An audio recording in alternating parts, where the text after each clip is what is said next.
Hello friends, welcome to Bengal study channel. Bengal study চ্যানেলে সবাইকে স্বাগত জানাই। আমি শুভঙ্কর। তোমরা দেখছো রেলওয়ে গ্রুপ ডি প্রিভিয়াস ইয়ারের জেনারেল সায়েন্সের কোশ্চেন। দেখতেই পাচ্ছো 27 তারিখের এক্সাম ছিল। তো শুরু করা যাক কোশ্চেন। প্রথম কোশ্চেন হলো, তৃতীয় কক্ষপথে সর্বোচ্চ সংখ্যক ইলেকট্রন ড্যাশ। তৃতীয় কক্ষপথে সর্বোচ্চ ইলেকট্রন হলো 18। কী করে হলো? নিলস বোরের যে থিওরি ছিল সেখানে নিলস বোর ইলেকট্রনের কক্ষপথগুলিকে কে কক্ষ, এল কক্ষ, এম কক্ষ ও এন কক্ষ নাম দেয়। তো প্রথম কক্ষ হলো কে 1, তারপর হলো 2, তারপর হলো 3, তারপর হলো 4। পরমাণু নিউক্লিয়াসকে কেন্দ্র করে ইলেকট্রনগুলো ঘুরতে থাকে, এগুলোকে কক্ষপথ বলে। তো এখানে নিউট্রন আর প্রোটন থাকে পরমাণু নিউক্লিয়াসের মধ্যে। প্রথম কক্ষে 2টো ইলেকট্রন থাকতে পারে, তারপরের কক্ষপথে 8টা ইলেকট্রন থাকতে পারে, এবং তৃতীয় কক্ষপথে 18টা থাকতে পারে। তো কি করে হলো 18টা? 2n² করে। 2 এখানে তৃতীয় কক্ষপথ বলছে, তার জন্য 9, 3 স্কোয়ার করলে 9 হয়, সমান সমান 18 অ্যান্সার হবে। তারপরের কোশ্চেনে আসা যাক। সূর্য থেকে নির্গত হয় এবং ত্বকের ক্যান্সারের ঘটনার জন্য দায়ী অতিবেগুনি রশ্মি, আলফা রশ্মি, গামা রশ্মি না বিটা রশ্মি? এটা হবে অতিবেগুনি রশ্মি। অতিবেগুনি রশ্মি আমাদের স্ট্র্যাটোস্ফিয়ারে উপস্থিত O3 অর্থাৎ ওজোন স্তর, আমাদের অতিবেগুনি রশ্মি পৃথিবীতে আসতে বাধা দেয়, আমাদের জীবকুলকে রক্ষা করে। তারপরে নেক্সট কোশ্চেনে আসা যাক। যদি তাপমাত্রা বেড়ে যায় শব্দের গতিবেগ কী হবে? শব্দের গতিবেগও বেড়ে যাবে। 0 ডিগ্রি সি উষ্ণতায় শব্দের গতিবেগ হলো 331 metre per second. 331 metre per second. 1 degree C উষ্ণতা বৃদ্ধিতে শব্দের গতিবেগ হয় 0.61 মিটার পার সেকেন্ড বৃদ্ধি পায়। তারপরে নেক্সট কোশ্চেন আসা যাক। ড্যাশ যৌগটির কাঠামো হলো কার্বন শৃঙ্খলের একটি চক্র। এটার অ্যান্সার হবে বেনজিন।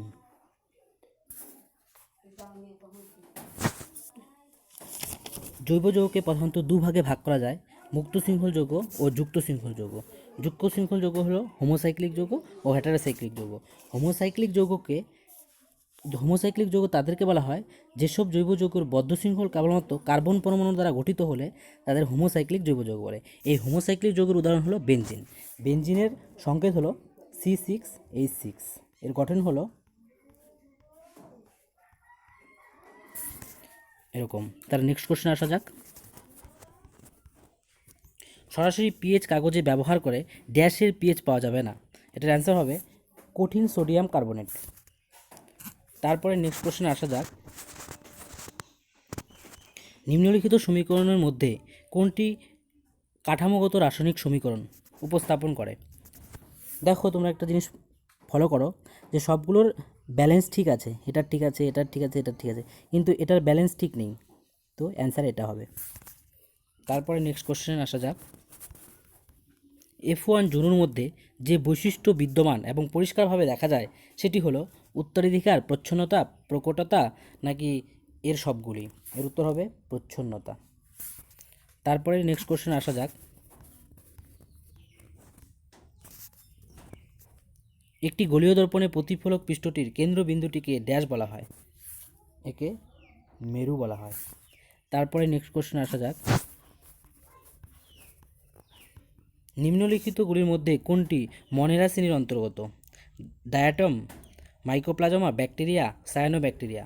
এটার অ্যান্সার হবে মাইকোপ্লাজমা। তারপরে নেক্সট কোশ্চেনে আসা যাক। একটি মৌলের পারমাণবিক সংখ্যা 13। ওই মৌলটির পরমাণুতে কতগুলি কক্ষ বিদ্যমান? পরমাণুর সংখ্যা 13 কার? অ্যালুমিনিয়ামের পারমাণবিক সংখ্যা হলো 13। অর্থাৎ অ্যালুমিনিয়ামের নিউক্লিয়াসকে কেন্দ্র করে যে কক্ষপথগুলো আছে এটা হলো নিউক্লিয়াস। এখানে প্রোটন আর নিউট্রন থাকে। তো প্রথম কক্ষে 2টো ইলেকট্রন থাকে, তারপরে কক্ষপথে 8টা ইলেকট্রন থাকে, তারপরে কক্ষপথে বাদ বাকি যেগুলো থাকবে।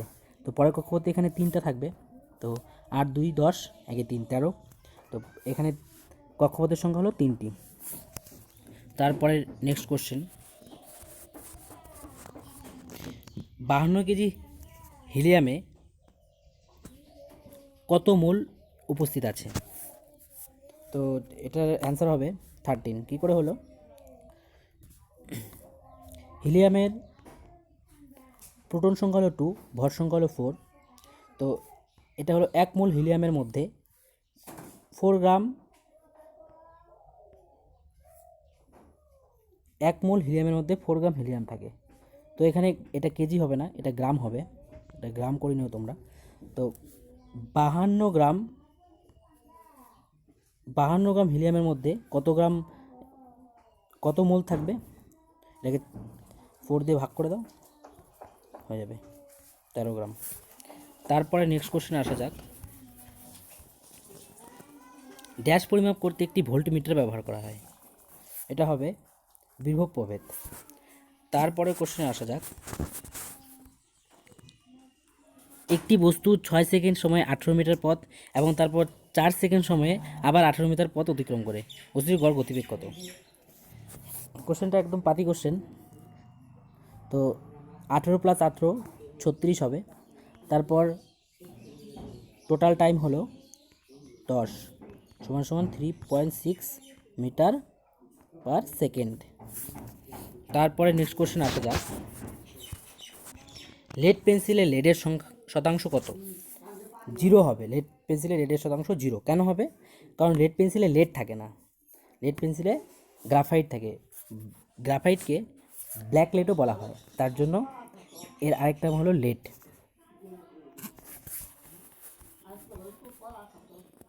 একটি বস্তু 4 সেকেন্ড সময় 14 মিটার দূরত্ব অতিক্রম করে এবং তারপর 2 সেকেন্ড সময় 16 মিটার দূরত্ব অতিক্রম করে, বস্তুটির গড় দ্রুতি কত?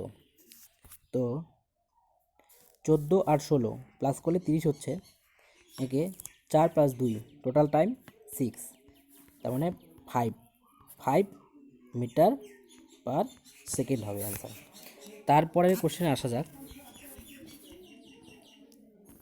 যে জলের ঘনত্ব 10⁻³ এবং kgm, তারপর -3 এবং ধাতুর ঘনত্ব 8.5 × 10⁻³ kgm, তারপর -3, তাহলে ধাতুর আপেক্ষিক ঘনত্ব কত?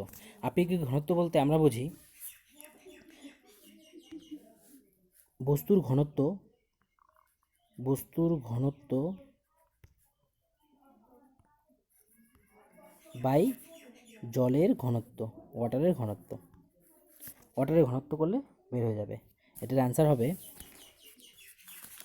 0.85। তারপরে নেক্সট কোশ্চেন আসা যাক, শ্রেণী সমবায়ে যুক্ত 3টি 20 ওহম কুণ্ডলীর সামগ্রিক রোধ কত? 20 ওহম, অর্থাৎ শ্রেণী সমবায় হলে সবগুলো প্লাস হয়ে যায়। তো 3টি যেহেতু 20 আছে, তার জন্য আমি একবারে গুণ করে দিলাম, 3 × 20 = 60, তার মানে 60 ওহম হবে। তারপরে নেক্সট কোশ্চেনে আসা যাক, মানুষের রক্তের সর্ববৃহৎ কণিকা হলো মনোসাইট। কোথায় থাকে? এটা শ্বেত রক্তকণিকার মধ্যে থাকে। তারপরে নেক্সট কোশ্চেনে আসা যাক, আমাদের হাতের তালুতে ড্যাশ ধাতুটি গলে যায়। এটার অ্যান্সার হবে গ্যালিয়াম। খুব নমনীয় ধাতু, গলে যায় হাতের তালুতে। ড্যাশের দেওয়ালের সংকোচনের কারণে গর্ভবেদনা ঘটে, কি হবে? জিন রিলিজ, তলপেট, ডিম্বাশয় নাকি জরায়ু হবে। তারপরের কোশ্চেন আসা যাক, মানুষের শ্বসনতন্ত্রের বিদ্যমান রঞ্জক হলো, এটার অ্যান্সার হবে হিমোগ্লোবিন। কোথায় থাকে? লোহিত রক্ত কণিকা, অর্থাৎ আরবিসি, রেড ব্লাড সেলে থাকে। তারপরের কোশ্চেন আসা যাক,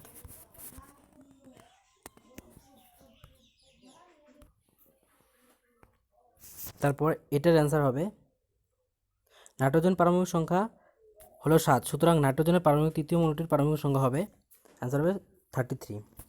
তো বন্ধুরা, ভিডিওটি ভালো লাগলে অবশ্যই শেয়ার করবে বন্ধুদের সঙ্গে এবং আমার চ্যানেলটাকে সাবস্ক্রাইব করবে। Thank you. ভিডিওকে সম্পূর্ণ দেখার জন্য।